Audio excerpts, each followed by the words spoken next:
Hello everyone, welcome. I have some notes that I would like to stay focused on because they genuinely came from a heartfelt space when I was thinking about this process. So welcome and thanks for joining us. Your attendance means a lot. We know that it's so hard for you to make the effort to be here because of so many competing demands. But given all that we are pulled by, there's nothing like witnessing the sharing of human stories, told directly by lived experience of the presenter. So you are in for a treat. And yes, say thank you to yourself for the choice you made tonight. I also want to extend a big thank you to the We the People Warwick members who came out to help make this wonderful event possible this evening. And a special thank you to Nancy Nontigal for taking on the tough job of letting presenters know when their time is up. Raise your hand, Nancy. Yeah, this is what it looks like.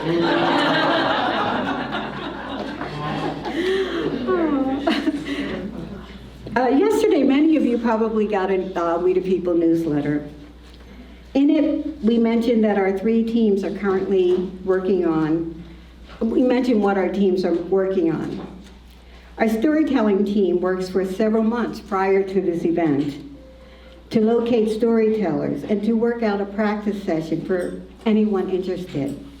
We do this in a planned group session or one-to-one with anyone who's interested. The storytelling team also promotes a day in the life. This is a longer sharing, approximately 20 to 30 minutes, where we ask members of our community to share a passion or work experience that drives their curiosity or brings them much satisfaction in their life. We do this because it matters that we recognize the passion in the work of others. It's affirming of their unique personhood in ways we aren't even aware how it supports our own life, whether up close or at a distance. Please consider presenting at either event. It is an act of strengthening community. And I often have to remind people or even make people aware that we're not doing this just for fun. We're doing this because we're the ones we're waiting for. We're the ones who are responsible for the community that we create. We can only do that by knowing who we are, and our stories do matter.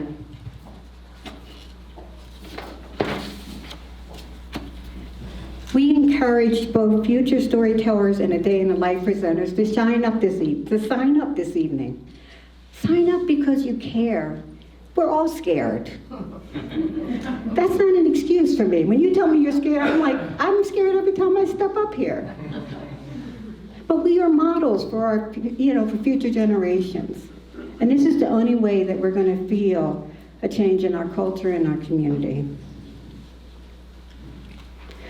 Our newsletter also mentioned our SO team that focuses on elevating the importance of social emotional wellness. That strengthens community. I'm excited to share that they are about to launch 2 exciting community initiatives with the goal of fostering optimism, hope, and positive change. Who can argue with that goal? Keep an eye out in the upcoming weeks for signs and information about Be the Light and neighborhood gatherings. These initiatives are free, simple, and actionable. They're actionable cures for our community, our country's loneliness, social isolation, divisiveness, and youth mental health crises. Our third team, Youth Engagement, is excited to share that after months of reviewing research, identifying challenges facing today's youth, and reviewing the results of a survey of teens in our own community, we're moving forward with 4 introductory workshops for teens this summer.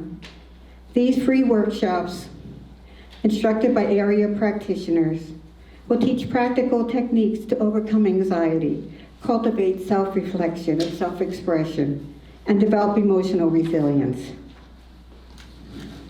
The workshops will take place on Wednesdays in July, and more information will be coming out. At the refreshment tables, you'll find a questionnaire for teens, the feedback from which we are using to inform the programs we will continue to offer in the future. On the reverse side of that survey for teens, we also ask who in our community can contribute to something that could support the well-being of teens. We all have gifts. We've all struggled. Even our own experience for young people is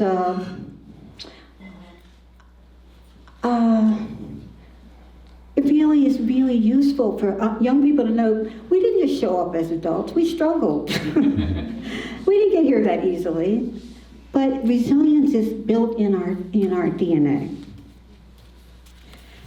I think I'm almost finished, but I just don't want to forget something. Also, on your chair is a survey. We take very seriously your feedback about what is of value to you, how we can improve. So please don't leave tonight without filling that out. There's also a QR code that you can scan for options to donate to We the People. I don't know how to do this, and I don't know how to ask for money, but I'm hoping that you can see that I'm needy. You can also donate this evening via cash or Venmo, drop something in a jar.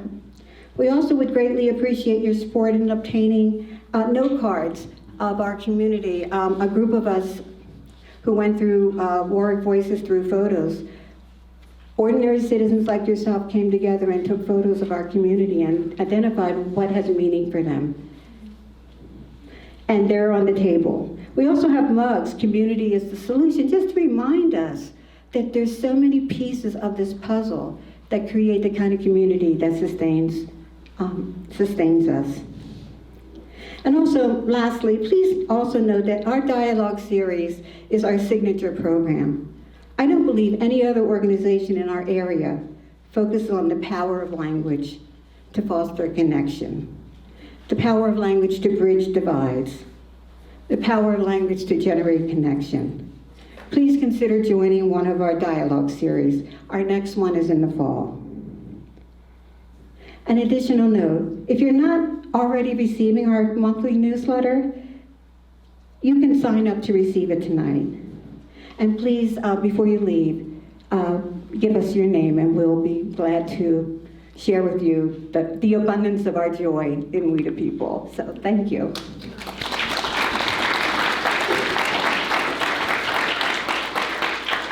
So I want to tell you how this works, the story sharing. So each person gets 5 minutes. I'm the person who has to drag you off.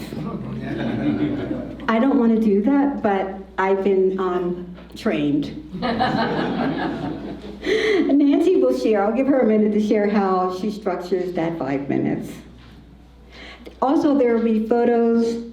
There's going to be filming tonight. If anyone would prefer their photo not to be used on our website or in promotional coverage, please let us know. Otherwise, when this event is over, those people performing, or not performing, but presenting, can have access to this video to share with their family and friends. So thank you. Nancy, come up and share your expertise in... Well, so... Oh, come up here. We're going to insist on people using the microphone. Okay, I can do that. Thank you. So I set the timer for 5 minutes when you begin speaking. When you have 15 seconds left, I will begin the flasher. As soon as this, here. As soon as it starts, you know you have 15 seconds left, and then the 5 minutes are up, and Beverly will drag you right off the stage. I'm a judge, so I'll judge for you. I know, I was the first person who was cut off and pulled off the stage. I just want to say one more thing. Generally, when we first started Story Share, we waited to the end. I haven't shared this with any of the team, but we waited to the end to sort of break bread and meet people. But I think I'm going to break it, like take a 10-minute break in between the stories so that we have some breathing space. There's lots of chocolate and cookies and stuff like that. But also you can touch base with a storyteller, and then we'll resume the stories till the end. Thank you. Oh, so I have to, what I do is I pull names out of a hat.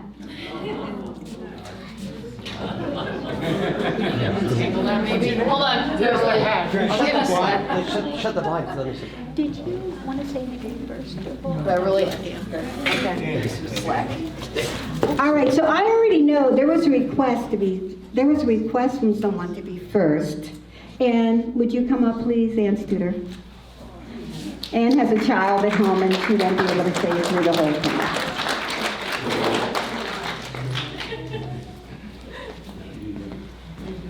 I have to go home and help with study for an exam. Okay. Are you just going to give me a... I'm ready when you are.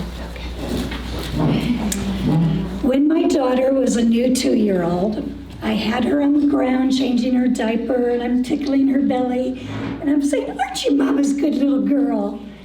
And she looked at me and she said, "Mama, I a boy." And I kind of stopped and I looked at her, and again she said, "I a boy." Well, I kind of shook it off and I let it go. And then about a month later, I was trying to get her dressed in a skirt for Easter, and she threw the biggest tantrum, kicking and yelling and screaming. And from that day forward, I can count on one hand the amount of times I got that child into a skirt or a dress between the ages of 2 and 4. Instead of wanting to wear Mommy's makeup, she would stack my cosmetics into a grand pyramid on my vanity. Whenever we read a book, she would always point to the boy as her favorite character. She never played with a doll. She would only play with rocket ships and balls and trucks and planes.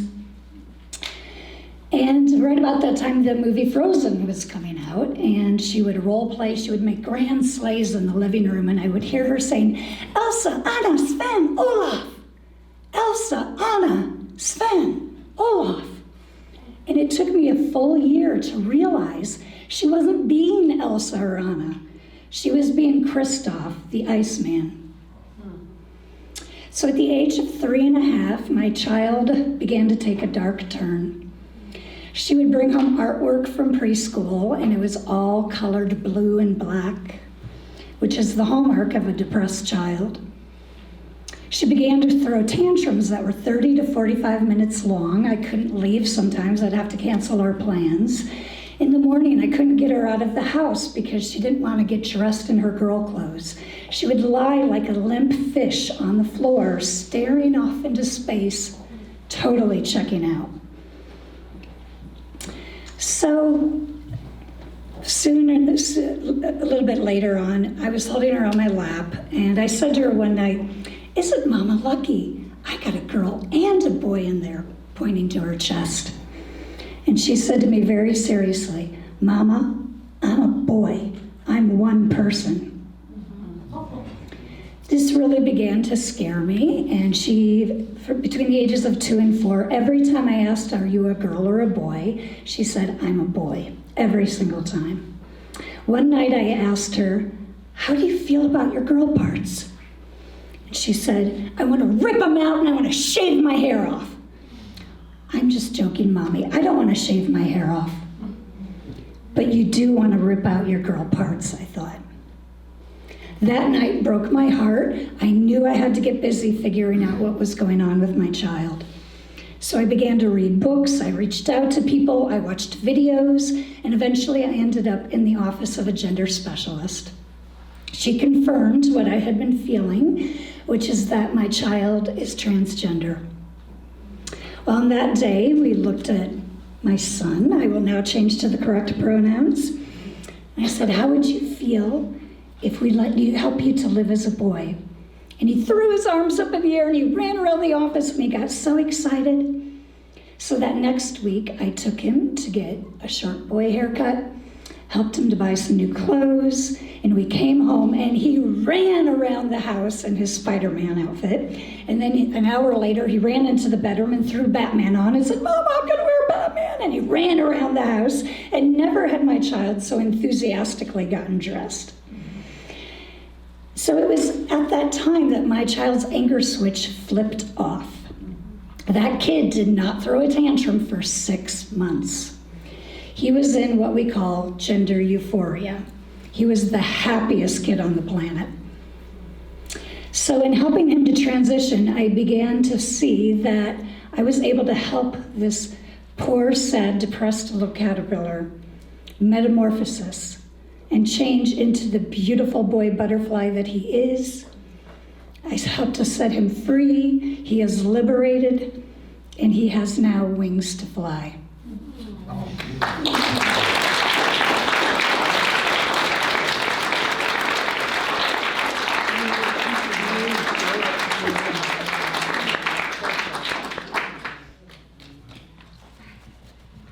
Thank you so much, Anne.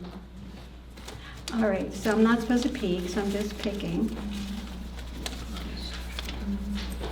Greg. How about you? How about Greg? Not Craig. Oh, Greg? Yes, there's a Greg.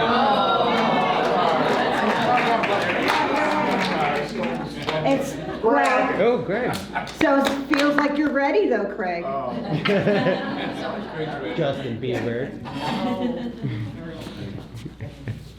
It's 1986, I'm 29 years old, and I'm captaining a chartered sailing vessel in the Caribbean at St. Thomas. I'm with my best friend Tom and our respective significant others, and we've got 10 days to sail the islands.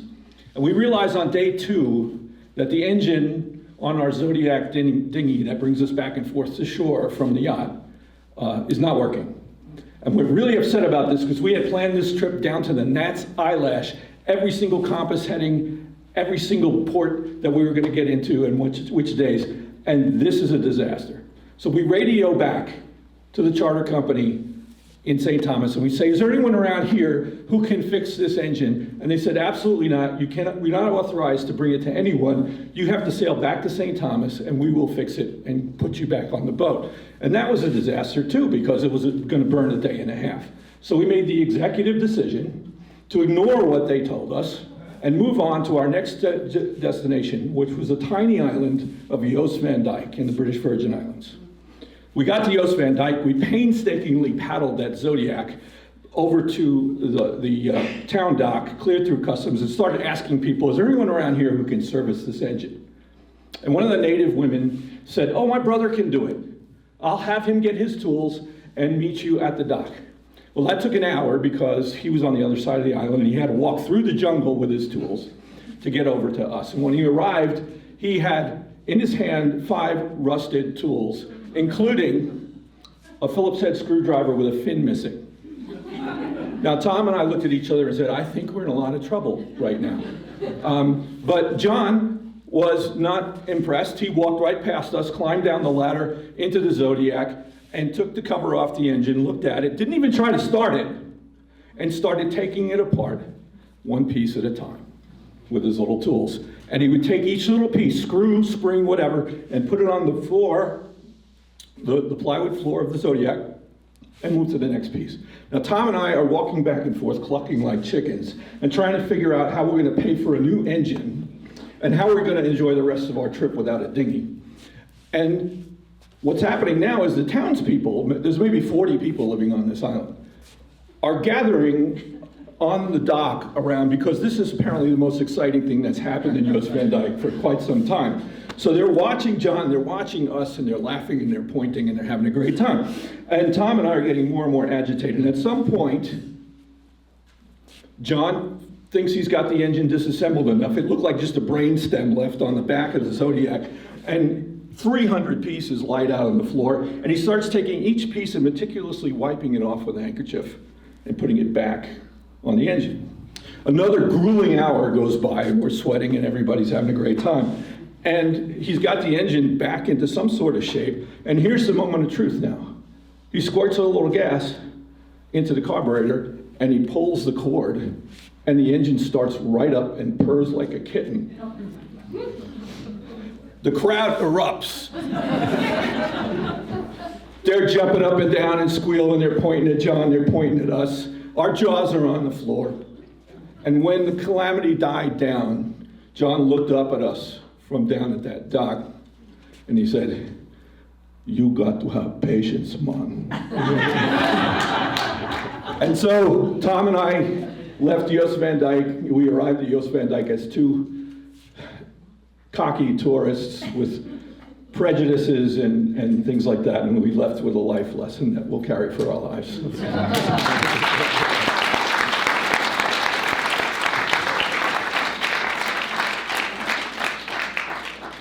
My next question is there anyone who can serve me? I am so thirsty. Is there someone who can get some water? Thanks. Somebody. My mouth is so dry. Okay. Wow, those were two good stories. Where are we going tonight? Nina!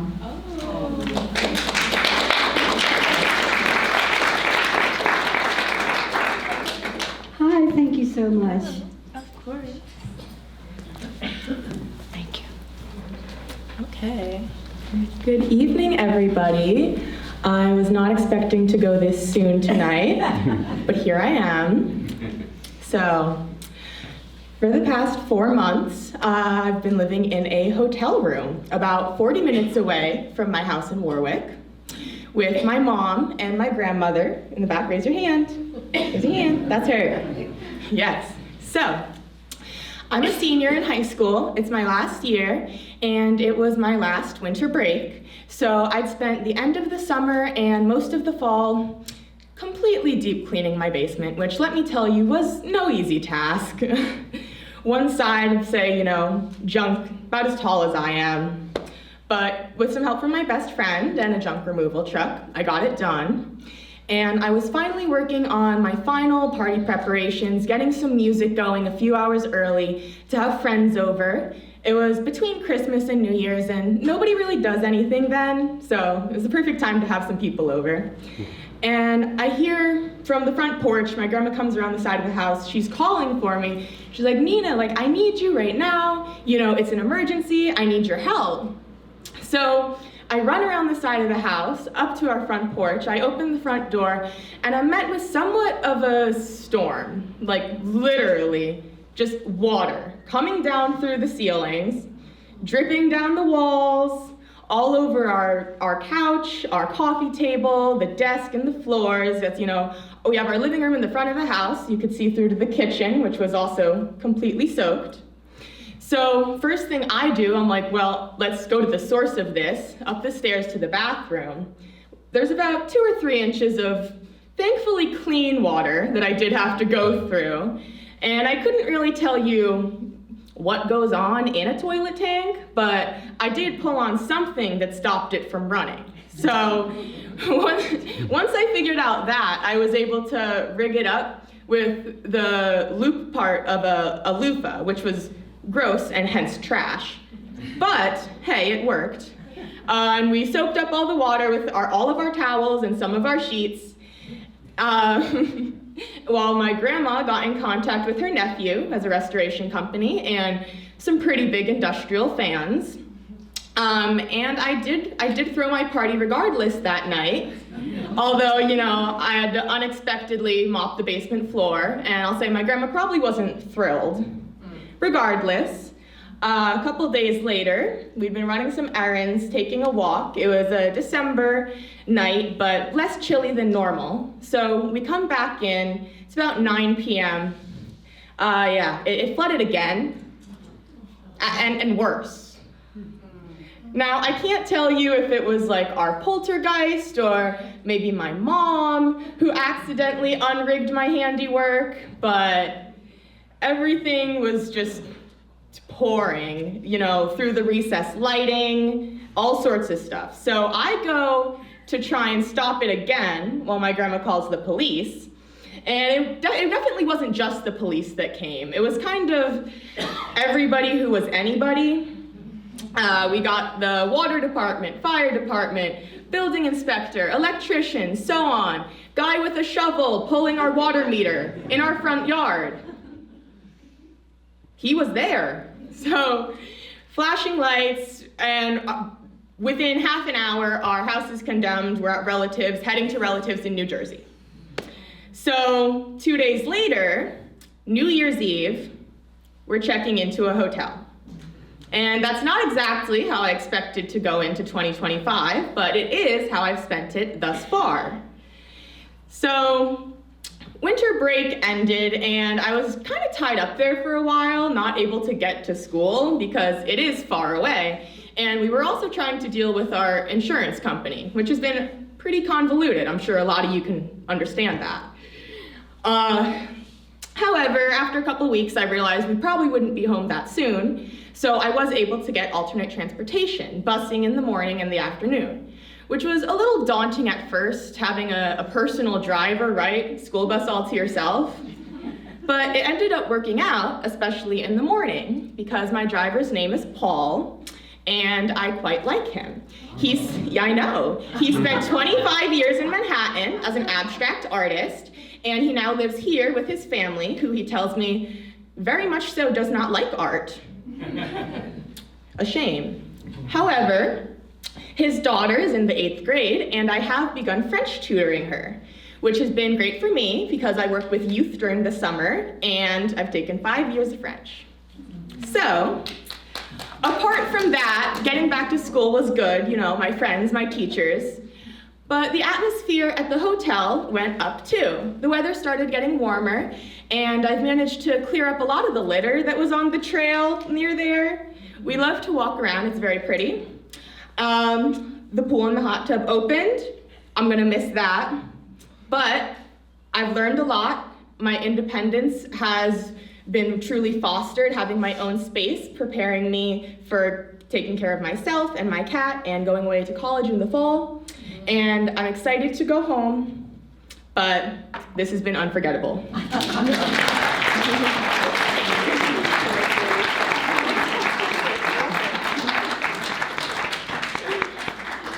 I couldn't pull her off.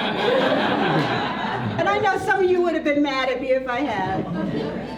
Oh, thank you.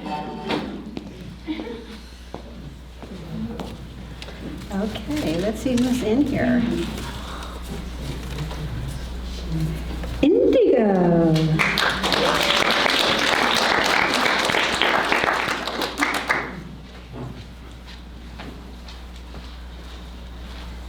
Thank you. Sure. Hello, everyone. So this story starts way back in 2015. I got ready to go to the city. I was gonna go on a date with my husband, and he was working in a precinct in Chelsea. So it was a wonderful date night that we had set up. The children were gonna stay, and we were just gonna have dinner in the city. And he was an NYPD officer, and I was gonna pick him up in the precinct, and it was like a special night. We were gonna have dinner in the city we hadn't had a date night in so long. So I was really looking forward to this, and so was he. So I parked the car, and his precinct was right in the middle of the block in a beautiful Chelsea neighborhood. And I walk into the precinct, and I'm so excited, my heart is beating. I'm thinking, oh, we're gonna have the most beautiful dinner. It's gonna be really fancy. Then we're gonna probably have, a nice drink. I'm over the moon, and all of a sudden there's just picture a staircase that comes down right to the front of where I'm waiting for him.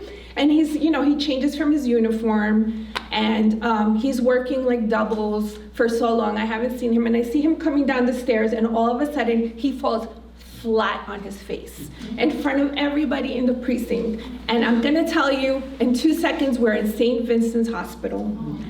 He shattered his whole foot. It was completely shattered. And I'm telling you, this is a person, 9/11, he is a hero. He has been 9/11, task for terrorism, everything. He is in St. Vincent's Hospital, full of pain. I'm crying. We have service dogs coming to us. It is terrible. There is just so much pain. We have to come back home to tell the kids he is out of work, for months. So, it's just such a terrible time in our family. Dad can't walk. He's in crutches. I'm heartbroken. The kids are heartbroken. So what happens? I take to swiping online because it's just what we do in this digital age, right, guys? I mean, I'm lonely. My heart is broken. And I need, the family needs a little, something, and I need to swipe online because my heart is broken. And you guys are all looking at me like, he's a hero. How could you do that? How could you take to swiping online? So I'm on my phone constantly looking. I'm confessing this to you guys here. And I'm looking, I'm swiping online because I want my heart filled with something. And I find true love online, guys. I really do. And here it is. Canine love online, guys. Yes, I was looking for a puppy for my husband. I wanted him to have companionship, and I found these brown eyes that I fall in love with, and I couldn't keep away, and I ran to my daughter and I said, oh my God, look at these eyes. Her name is Buffy. I said, Buffy, look at these brown eyes, they're beautiful. And she says, Mom, I am in love too. We must go get this dog immediately. His little paw was on this pumpkin. So he was 4 hours away, 4 hours away. Okay, we tell Daddy is in crutches. We get in the car. It is October 31st, 2015, Halloween. We drive 4 hours to pick up the dog. We bring him and we name him Hudson after the Hudson River. And he becomes my husband's companion while he has a shattered ankle. He stays with him and loves him. And now we're gonna fast forward 2 years later, I get diagnosed with viral meningitis. One of my coworkers gives it to me and I am paralyzed. Half of my body. Has anybody here ever watched House MD? Yes. That was my story. They didn't know what to do with me. I couldn't talk. I couldn't move. I couldn't walk. And guess who became my caretaker? Hudson. We trained him to be my support dog. He learned how to open doors. He learned how to help me up the stairs. He was the nurse. He was there with me all along. And I wanted to share the story with you guys because it's the year 2025 and Hudson is going to turn 10 years old this year. And he is still around and he is one of the residents of Warwick, New York. So when I walk him around the village, let's make believe this is a leash. When I walk him around, no one pays attention to me. Everybody says hi to Hudson. Everybody talks to Hudson. And sometimes when I walk around, they ask, well, when is Hudson gonna come around again? The neighbors love him. So I wanted to celebrate Hudson with this story because he is a caretaker and here we are in Warwick, but we have so many wonderful people in Hudson and animals as well. So I want to celebrate not only my husband being a hero, but also Hudson, who is a wonderful caretaker. So that's what I wanted to share with you guys.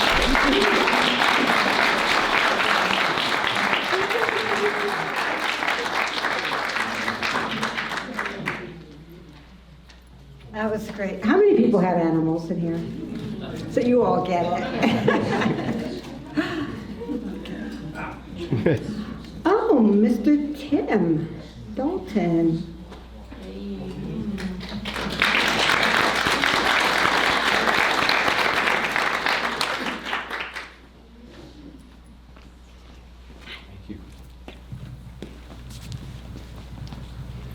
So it's fall of 1977. I'm living in a small town in southern New Mexico called Ruidoso. Ruidoso's in the woods. It's very charming, beautiful little one-street town, about 3,000 people. And one day I was driving to the next town over to Glencoe, and I see somebody hitchhiking on the side of the road, a young woman. So okay, I'm hippie, I pick her up, take her about 10 miles. We chat and hang out, and she. We get to where she's going, there's a long driveway, and says thanks, and off she goes. Okay, I finished my chore, went back home. This town had an event every year they call the Aspencade, because it's up in the mountains in southern New Mexico, and in the fall the aspen trees all turn golden and beautiful. And there's sort of a tradition where middle-aged couples take their Honda Gold Wings and go drive around and look at all the aspen trees and have a good old time. But this year it was a little bit different. As we approached the Aspencade time, what happened was the town was invaded by a bunch of outlaw bikers, banditos, right? And several hundred of these guys on their Harleys and black jackets and colors and everything like that, and driving up and down the streets, making a lot of noise and causing all kinds of disturbance. And it's like, oh, this is interesting, this is different. They pretty much chased off all the people, nice couples in their gold wings. Didn't see much of that going on. And one morning, we're all kind of trying to figure out how to adjust to this, as to what's going on.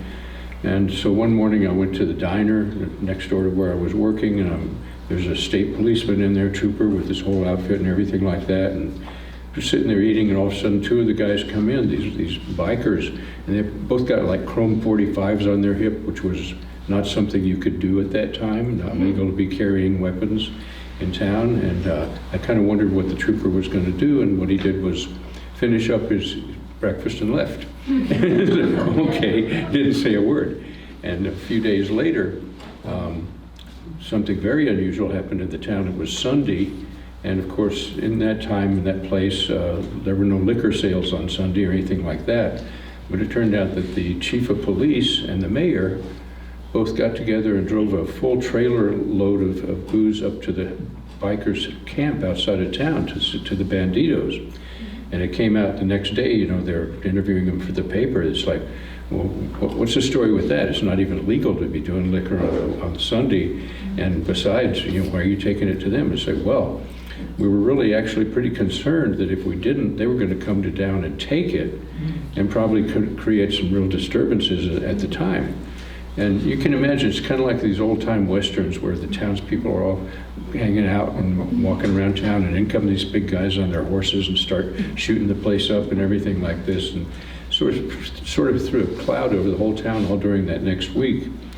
And so Friday came, and a friend and I decided, we've been having enough of this. Let's go out to the local bar and spend some time. So we're walking through town, and we're talking and hanging out, and we go into the Buckaroo, which was the name of this bar, and we weren't really paying much attention. It's a big old place, bigger than this, and a lot of people in there, and we keep walking through and everything, and kind of noticing that we don't see many of our friends, which normally we would see a lot of people we know when we go to this bar. And we get to the bar itself, which was a little ways down in the building there, and all the regular bartenders were not there. In fact, there were these biker chicks, right, serving the liquor. Okay, got their leather jackets on and everything like this, and we're like, okay, so we order some beers, and we didn't have to pay. And about then, we kind of realized that the Banditos had taken over the entire establishment and chased everybody else out. And we got our beers, and we're kind of looking around, and we noticed that over in the corner there, they had like rearranged the furniture, and they'd like stacked up a bunch of tables on top of each other and stuff, and there's this chair way up on the top there, and up there's the big Bandito himself, right? He's this big old guy, he's lording it over the whole place and stuff like that, and we start looking around, and we realize the whole place is full of Banditos, and they're all kind of looking at us like, who are you, and what are you doing in our place? We're like, wow, maybe we should go find someplace else to go, because this could be kind of a not very nice time. And just about then we're talking, it's like, maybe let's take off. And a woman comes running over and grabs me in a big hug and says, oh, it's you. And it was the woman that I'd given the ride to a couple of weeks before. And she says, come on, and introduced me to her boyfriend, who was the big Bandito himself. Okay? And we ended up spending the whole night there and didn't go home till dawn and had a wonderful time. So two morals. One is don't judge a book by the cover, and the other one is be nice to people. You never know who you're dealing with.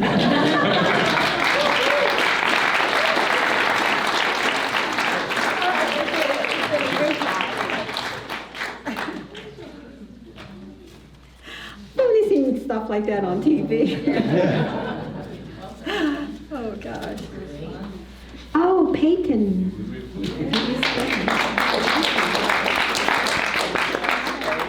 Hi. Okay. I'm 4 years old. I'm at day camp. I'm sitting at the lunch table, minding my own business, when I realize that there's a question that's being asked of everybody around the table. And everybody's saying no, and I don't know what's going on, so I just say, well, when it gets to me, I'm going to say no. Are you adopted? Are you adopted? Are you adopted? No. My best friend's sitting next to me, and she goes, yeah, you are. No, I'm not. Yeah, you are. My mommy told me that you are, but I'm not supposed to tell you that I know. So I go home. Mom, Lauren says I'm adopted. Yeah, you are. No, I'm not. Yeah, you are. What does that mean? We talked about this, honey. It means you didn't come from my belly, you came from my heart. So I always knew I was adopted. Didn't really change anything. You know, my parents are my parents. My family is my family. My mom is my mom. My mom was my best friend.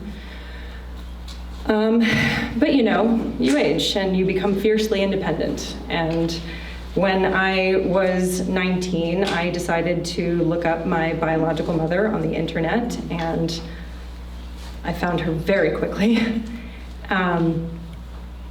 Funny story, the adoption agency that I was adopted through was engaged in some gray market practices. They did favors for people. You could move up in line, and these were all closed adoptions, so you know, nobody knew what was going on.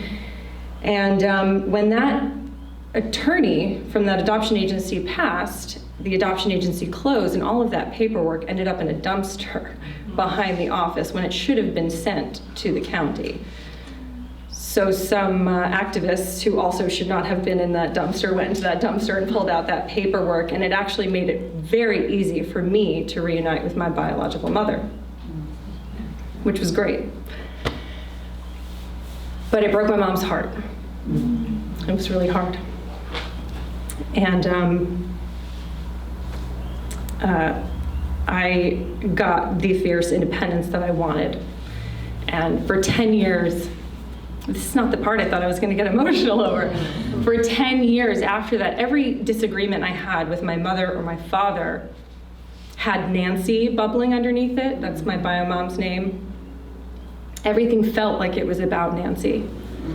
But also, what happened after 10 years was my husband and I decided to have a family, to get pregnant.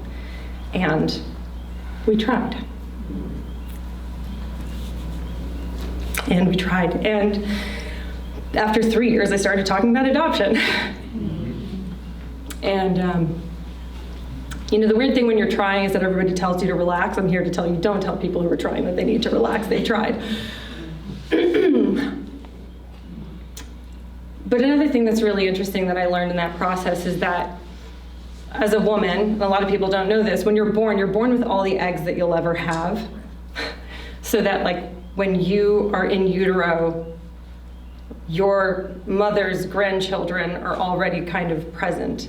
And then there's this other really interesting thing that I learned, which is that when you have a child, or when you are pregnant with a child, even after they've left your body, they leave DNA behind. So there's this really interesting physical interconnection. So after 3 years of trying and talking about adoption, and my mom tells me something so shocking, which is, don't do it. It's hard. It costs a lot of money. It takes a lot of time, and it's hard. And I got closer to my mom and to my biological mother through that process. I started to understand a little bit more of what each of them had gone through. And after 6 years of trying, I had Virginia. And I was in the hospital, and I really thought that I was going to feel this sense of ownership, this like mama bear, like this kid is mine, I own this thing. And it wasn't like that at all. It was like this, I describe it as a forest, right? Like I'm a steward of a forest. And I'm doing everything that I can to protect it, but it's bigger than me. And I can't see everything it experiences, and all I can do is just try to protect it at every entry. Somebody can start a fire on the other side, and I won't know it for a couple of weeks. But as hard as everything has been, as messy as everything has been, the one thing that I've learned is how to break a mom's heart.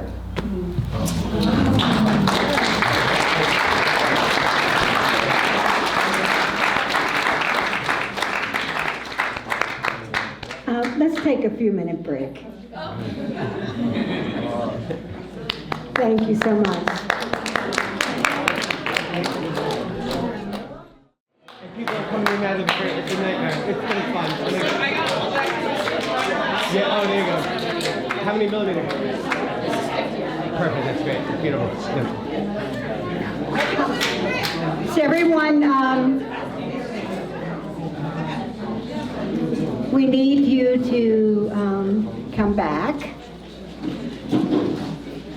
Bring whatever you have with you, and you could quietly munch as the storyteller is telling their story.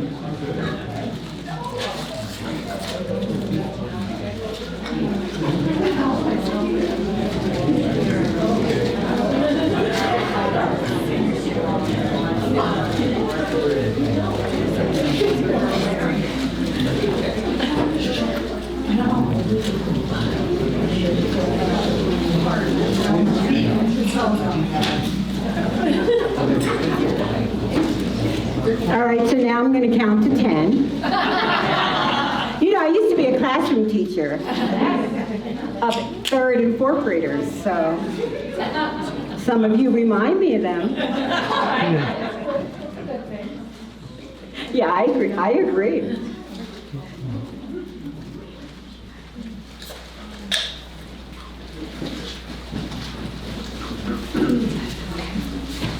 As you probably picked up, I'm not as scary as I sound. No, you're not. Okay. You don't sound scary. She's trying.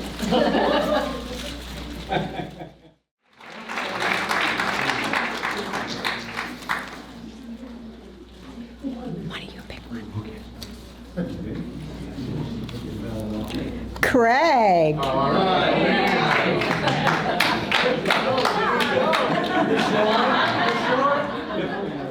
You're just really excited to tell your story. Oh, God.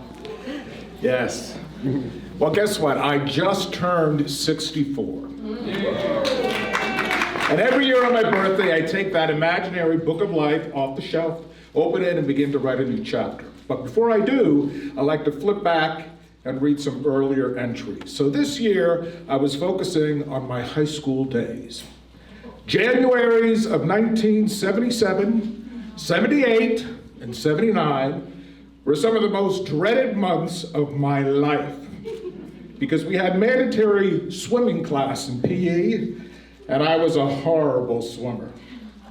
I remember as a kid, I used to take classes at the local YMCA, but they did nothing to avert my apprehension for the water. Now, my mother was a weak swimmer, so maybe I inherited that fear from her, but nevertheless, I had to pass swimming in order to graduate from high school. And it was humiliating. Well, first, I remember we had to change into these district-supplied nylon Speedo swimming suits. The memory of that still puts a knot on my stomach. Now, at the time, I was relieved because only a few years earlier, the boys had to swim in the nude. Yeah, because the threads from the old woolen suits would come loose and, clog up the filter system. So I thought to myself, well, small victories. Now, because I was such a bad swimmer, the coach made me stay in the shallow end until I could prove to him that I could swim at least from side to side. It was just me and this overweight kid who could hardly even float. I swear, every time this kid jumped in the water, he would sink immediately to the bottom. I remember thinking to myself, for crying out loud, first I'm gonna have to hold my own, and then I'm gonna have to give him mouth-to-mouth resuscitation. I finally said, listen, just cling to the side of the pool, move your arms a bit, kick your feet, and coach will never notice. This one time in the locker room, the bully approached me. Oh, guys, you know the bully type. The one that smells like he ate an entire pack of Pall Mall cigarettes for breakfast.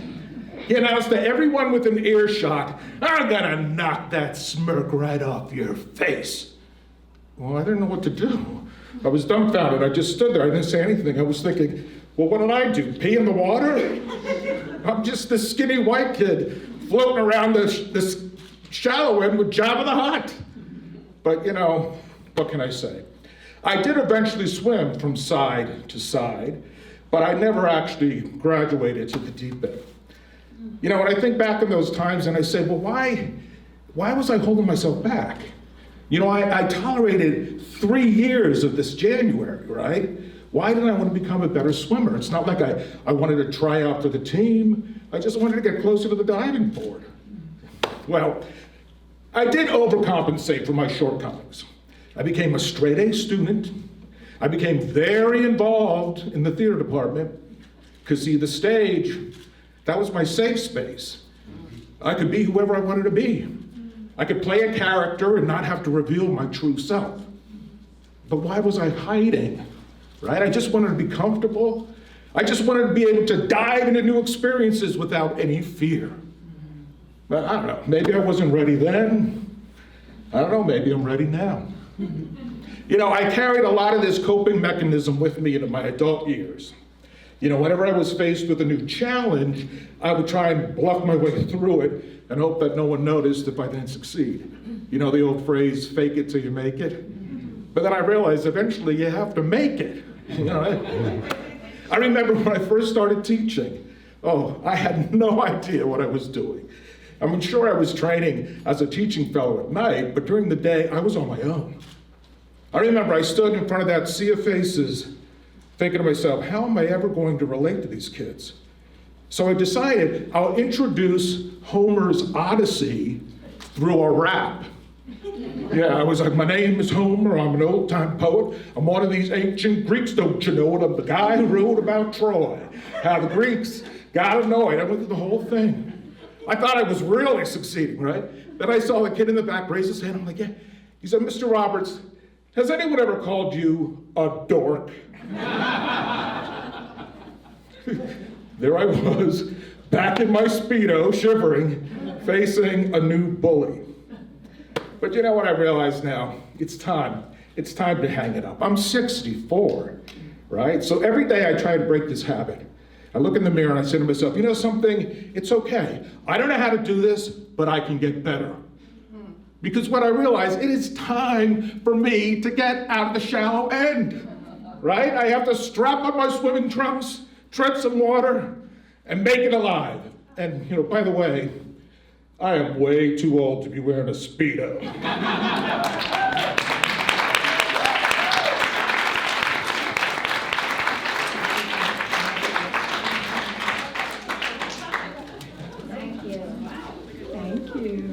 I see why you were so excited. Anthony. Is there an Anthony Paterno? Okay. Jean Fleming.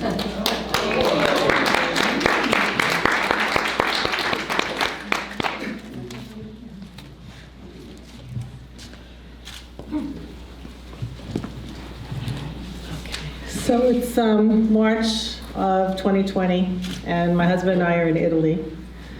We're with his parents, not his parents, I'm sorry, his relatives. And we're visiting them, and we're celebrating our 25th wedding anniversary. And his cousin is the head of a hospital, head of the gastro unit at a local hospital. And she's going to work every day and coming home, and she starts telling us, you know, you guys better get out of here, because COVID, you know.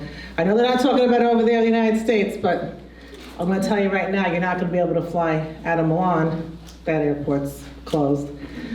And we were supposed to go to Slovakia from Italy to visit family that I just recently found out I have. My grandfather's brother stayed in Slovakia, and my great-grandfather and my great-grandfather came here.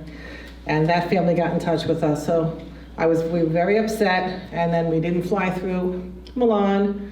We didn't get to see them. I had presents for them. I mailed them from Italy to Slovakia, and then we flew through Madrid. And We fly home, and flying home, there's a guy behind me who's banging my chair and coughing his brains off. So we get back home, and everything seems okay, except for about 5 days later, I get a high fever, and now I have COVID pneumonia, and I'm pretty sick. So I'm out of work for a couple of weeks, and I get better, go back to work. Fast forward, we're thinking, okay, we'll get better, we'll plan other trips. February of 2021, it's my birthday. We want to celebrate, but I'm definitely not going out of the country because I'm definitely not getting on a plane. I still have some PTSD about flying. So we hear somehow that, they opened a new hotel on 57th Street in the city, and if you go and listen to one of these talks about buying a timeshare, you can stay for 2 nights. And we said, you know what, let's just go to New York City, and we'll have a nice dinner, and we definitely will not buy a timeshare. So we go in, we go for the talk, and the man's a pretty good salesman, and he says, listen, you buy a timeshare, blah, blah, blah, blah, blah, and you get a free trip to go anywhere you want. I said, even Slovakia? He says, Slovakia, so we signed the papers. And then he gives us a voucher to go to this fancy restaurant on 2nd Avenue, and we're all happy, and it's my birthday. Well, this is wonderful, right? So we go, we're there, we go to we call up some friends from Hoboken, shoot over to the city, meet us, and we'll have dinner together. It's going to be free because I have this voucher.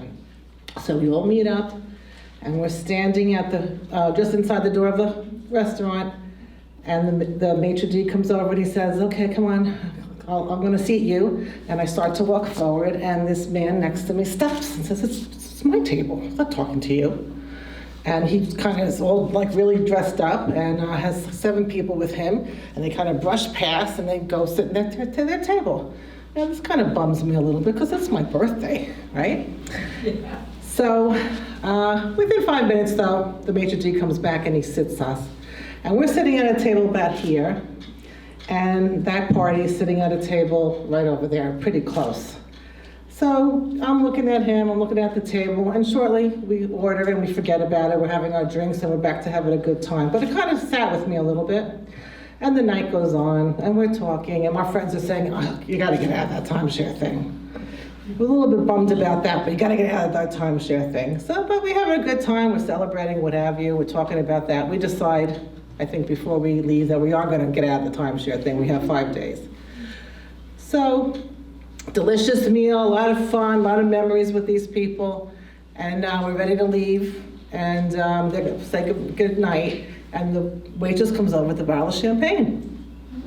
And I said, we're done. We had plenty of drinks, we had plenty of dinner, we had plenty of dessert, and we're gonna leave. And she says, well, that man over there sent this champagne over. And I look over at him, and he's so close, he reaches his hand over, and he grabs my hand, and he says, happy birthday. Only in New York.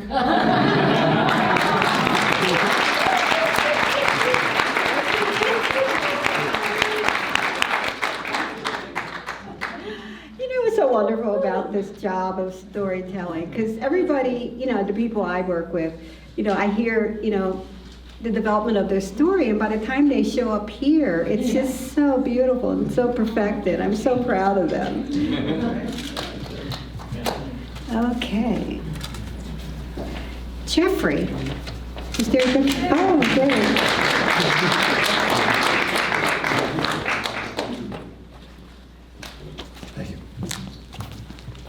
The stories are so good. My name is Jeffrey. I'm 23 years old, and I am a cellist. But my fantasy, my dream was to be a songwriter. I always wanted to be a songwriter, but I'm making a living doing weddings and bar mitzvahs and trying to play cello. To one day, a friend of mine says, look, I have an opportunity to do a recording session. Do you want to do it? Because you might get to play with some really important people. The guy that books the Westbury Music Fair. Westbury Music Fair is a theater in the round with big acts. His name is Mel. I do the recording date, I do very well. I get introduced. Mel says, you know what? I need a cellist for Barry Manilow. Do you want to do it? I'm a kid from Brooklyn. Of course I want to do it. So I play for Barry Manilow and I do a good job. The phone rings the next day. Mel says, you did a really good job. Would you like to do next week at Westbury Music Fair? I already booked something for Queens College. I've got to do a recording, a concert at Queens College. Can I do the week after? He goes, not a problem. Don't worry about it. You're fine. You sure? Not a problem. I turn it down and do Queens College. My friend calls me and says, how'd that go with Barry Manilow? It went great. It went so well that he called me back the next day to come and do Westbury Music Fair. But you couldn't do it? In the music industry, when you get that door open, you never say no. He will never call you again. I promise. In the music business, he said he would. He will not call you. 1 year goes by, I call Mel, I never get a call back, I email him, nothing. Finally, Angel has another recording session. Jeff, if you want to do it, Mel will be there. Be contrite, be very nice. Maybe you can get a break with him. I do the recording session. Mel, please, I'm young, I didn't know. Please give me an opportunity, give me another chance. You know what, I need a cellist. Do you want to play for an act named David Brenner? He's a comedian, and there's a young, beautiful singer named Susan Anton that's going to be appearing too. I need a cellist. Of course, Susan Anton comes, she's gorgeous, she's a Hollywood starlet, she sings terribly, but she's so beautiful. And I'm sitting there, I'm a kid, and all of a sudden the trumpet player gets up and starts playing da da da da da da da da da da da, the Rocky theme. In walks Sylvester Stallone. Who am I? He's dating this girl named Susan Anton. They're going out. So the rehearsal's there, and I'm like, whoa, Sylvester Stallone, that's unbelievable. So the show's about to start an hour before. Susan Anton is getting dressed. Everybody gets kicked out because you get kicked out of the dressing room. Where does Sylvester go? To the band room. He looks around and says, you know what? I need somebody 6 foot tall. Mr. Howard, you're 6 foot tall. Points to me. Can you come to me? You know how to punch? A little bit. Hit me. Are you crazy? Yeah, throw a punch, but don't hit me, just pull it. I pull it back really good. I'm gonna throw a hook. I'm gonna throw a jab. You throw this. He has an assistant next to him writing notes down. J1, all right, Jeff, he knows my name, throw with this. For 10 minutes, go left, go right, come back tomorrow, 5:30. Sylvester Stallone? I'm from Brooklyn, what do I know about a celebrity? I do it. The next day, the next day, the next day, 5 days in a row. I finally have the nerve to go to the assistant. I go, what's going on? He goes, you're his punch dummy. Sly is choreographing Rocky II. He needs someone the same height as Apollo Creed, Carl Weathers. You're it. Do I get a credit? Of course not. Can I get a photo? Yes, you can get a photo. He writes me a beautiful note. Most important thing is Mel calls the next day and says, you want to do Sammy Davis Jr.? I'm 10 feet away from Sammy Davis Jr. doing Mr. Bojangles. The next week is Frank Sinatra. The next week is Earth, Wind, and Fire. Every week I start playing because I'm showing up and I'm never saying no to this guy. All the music lessons, all the life lessons. Don Rickles used to make so much fun of me.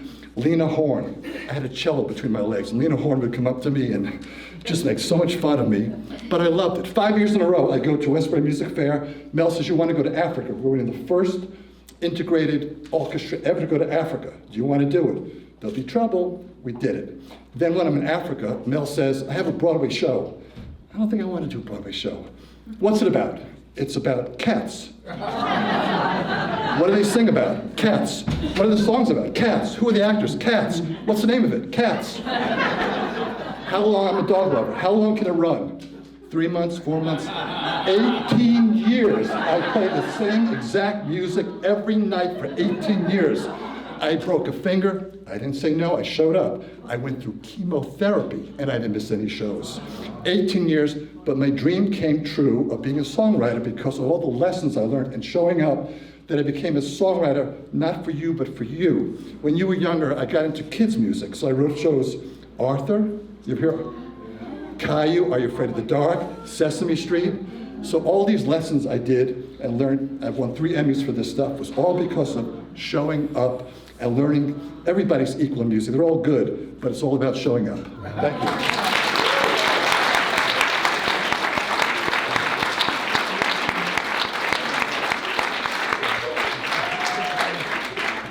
Oh, thank you for showing up here.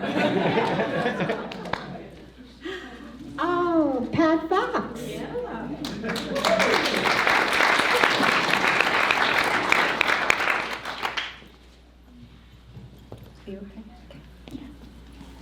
Hi, everybody.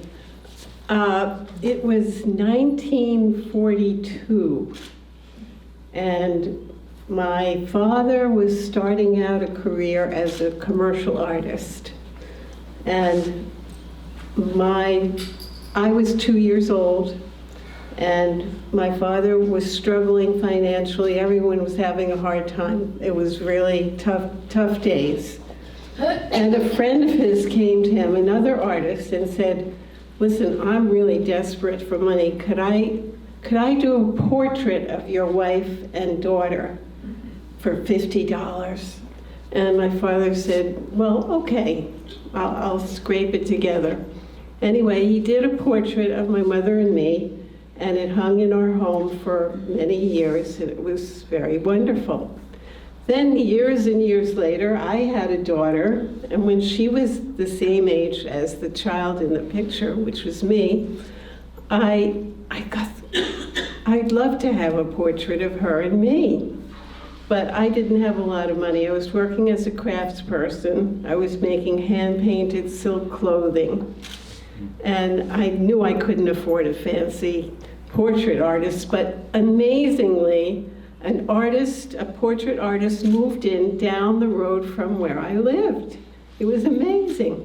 And we got to be friendly, and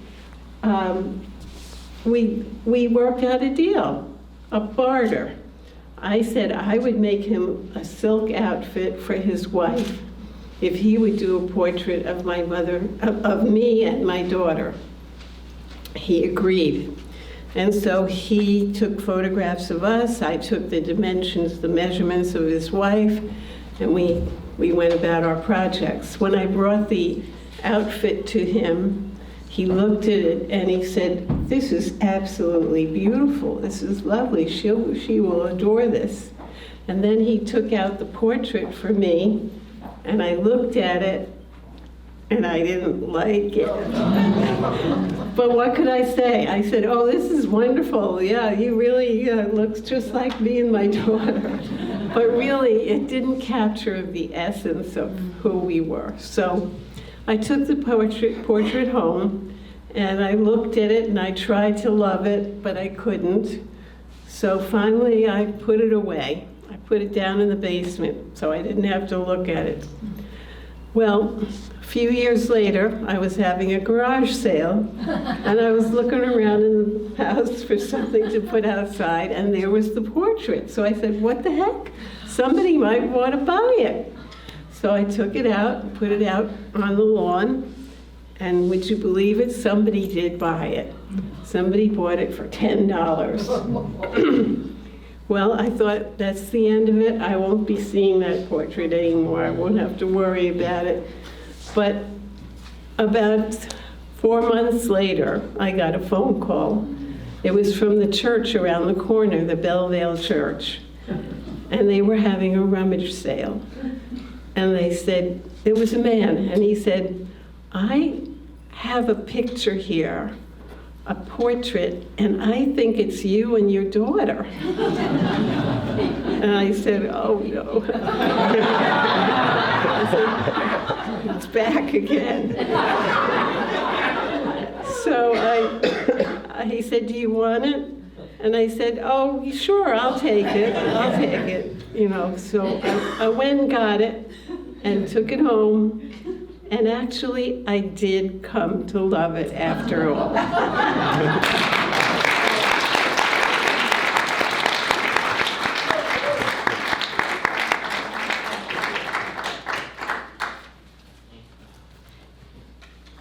Daniel. Yeah.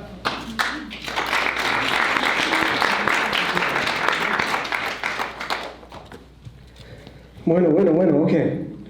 There I was. It was me and my friend. It was about 6 p.m. at night. We just got out of an open mic, and it was a SUNY Orange, and we said to ourselves, you know what? I think we're done with this stuff. Not that the open mic scene wasn't that good. It's just that we've been doing it for weeks over and over and over and over, and we said to ourselves, we need to do something much bigger than just this. We need to do something much bigger than this. Now, I'm a graduate, so I had about it was my last year at SUNY Orange, and while we were about to graduate, and then suddenly he said, you know what? Let's go to London. I said, what? He said, let's go to London. Let's find out what's going on out there, and let's go to London. I said, okay, well, I ain't got no money in my pocket, and I don't know how we're gonna make this happen. He said, let's just book the ticket, and we figure it out when we get there. I said, okay. So that night we booked the ticket. Next thing you know, we're on the plane, we're headed to London. We arrive at London, and immediately we get down, and I look at myself, and I look at him, and then I look around me, and I look at the floor, and I said, we are in London, and I'm broke. How are we going to do? Where are we going to go? He said, let's just walk and figure out the day. I said, okay, cool. So we started walking. 3-4 hours later, we end up in a neighborhood we have no idea where we're at. It's starting to get dark, and as soon as we started walking by, there's some dude on this by the window screaming out, "Hey, mother, what are you guys doing here?" We're like, yo. I immediately got alarmed. I didn't know what to do, so I looked at him. I was like, yo, you better get ready. Something's going down. Get ready. So the guy's still yelling. He's cursing at us, and he's doing all this stuff. I finally said, okay, well, let's figure it out. He's all calm. He was like, yo, don't worry about it. If he comes out, we'll just talk to him. I was like, talk to him. We're in the wrong neighborhood, man. We got to get out of here. Okay, cool. The guy finally comes down, and he kind of sizes us up. What that means is he looked at us face to face, and he was ready to do something to us. My friend tells him, hey, we're from New York. We're out here. We're performers. We really just want to figure out what's going on. So next thing you know, he's talking, and he's saying all these stuff about what we do in New York, and the kid totally changes, like completely. His guard goes down, and he starts to say, "You guys want to come up they're upstairs." Next thing you know, we're upstairs, we're listening to music, we're having some drinks, and then I realize, oh, yo, it's like 8 p.m. We have nowhere to go. We have no hotel. We haven't eaten yet. We got to get out of here. So we start walking out. We get on the train, go all the way back into the middle of the city. Next thing you know, we get out. There's restaurants all around. There's lights. We see this metallic building right in front of us. We walk in, and it happens to be a karaoke night. Now, I have to tell you, the whole reason why we were going to London is because we're looking for shows, right? We're looking to perform somewhere. We had no idea that this was going to be a karaoke night. When we get there, we sit down. People are signing up. We're like, yo, we need to order food. We haven't eaten all day. You know, we almost just got jumped. Let's figure something out. So we sit down, we order, and we sign up for the open mic. Next thing you know, he's up on doing a rap song to Coolio, Dangerous Minds, if you guys know that. It's a rap song. And he just starts rapping. He calls me up, I go on, I start freestyling, making things on the spot, and people start going nuts. They're like, yo, After we were finished, we realized something. That sometimes you just kind of have to follow your gut. You have no idea what is going to happen at the end of the day, but if you don't believe in yourself enough to just move and do something, you're never going to figure out what that next adventure is. And for me, it was rapping, and it went a little something like this.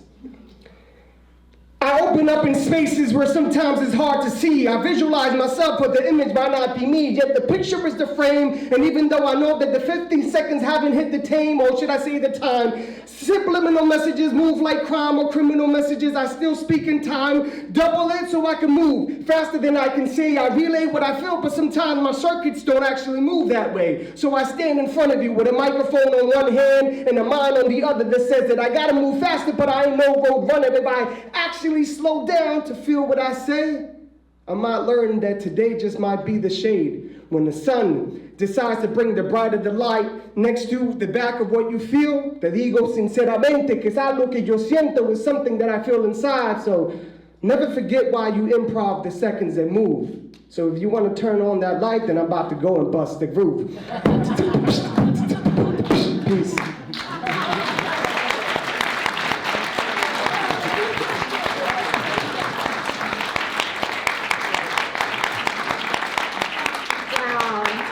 Give a round of applause for everyone who came out today.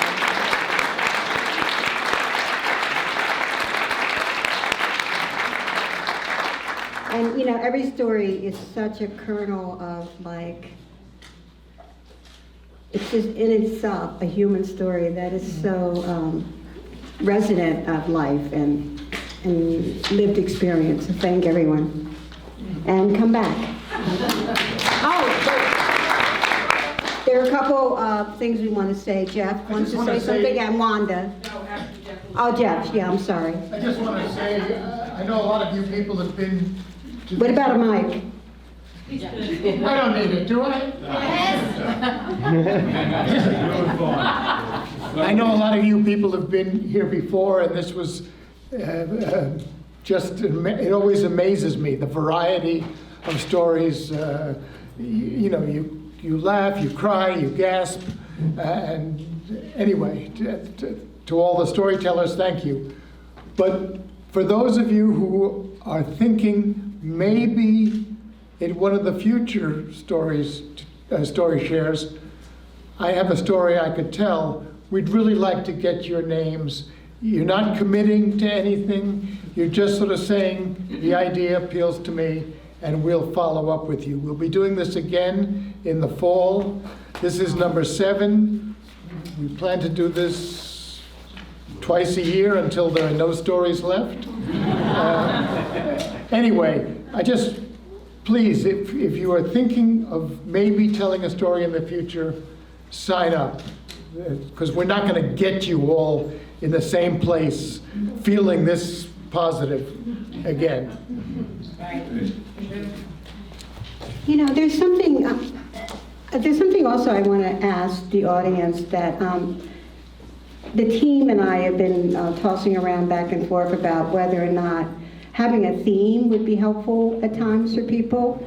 So I took it upon myself to just generate a few themes. Not that any of these will work for you, but I want to have a raise of hands as to if you think a theme would work. So for instance, revival, breathing life into something long thought gone. Goals, aiming high, digging in, succeeding or falling short. The theme of love, the agony and or the ecstasy, love that grew, love that made you go ouch. Belonging, fitting in or not, what you belong to and what belongs to you. Creatures great and small, an animal in your life that has been protector, companion, listener, best friend. The kindness of strangers, bridges, unlikely allies. So give me a thumbs up or raise your hand if you think you would like us to play around with the idea of themes. Yeah. Okay, and if you have themes, please pass them on. Okay, we're going to try it maybe in the fall to see what we get. Okay, thank you. Thank you.